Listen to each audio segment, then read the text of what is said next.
pala siya guys, na wok. Wok pala yung na-order ko guys. Ayan oh, Krumagun. Krumagun siya guys. Krumagun.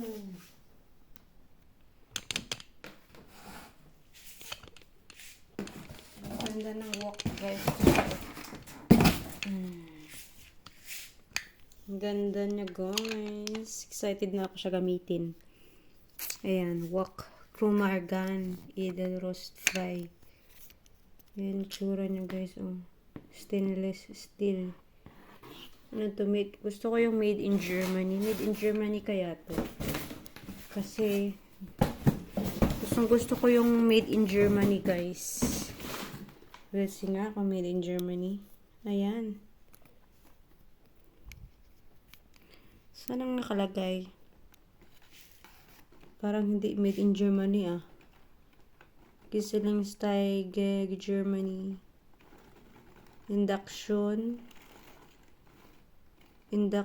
glass ceramic, electrogas.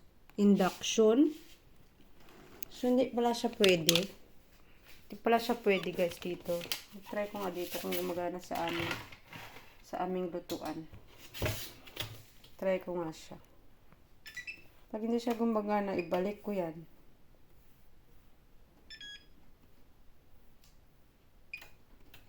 Ay, iinit kaya yan siya. Mukhang umiinit naman.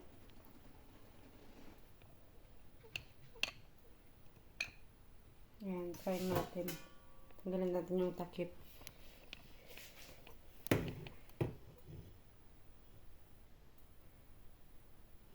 Maandar ba siya?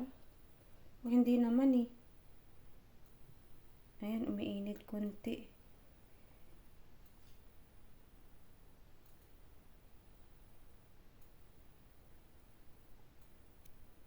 Pasok talaga ako nito.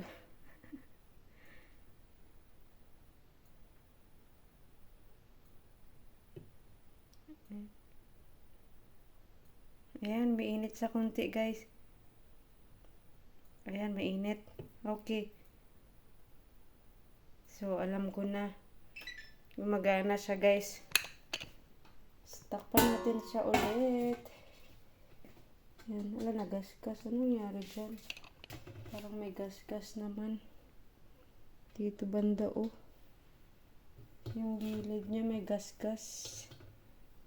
Pero okay lang yan. Sale naman sila eh. Hey guys, thank you for watching. Bye!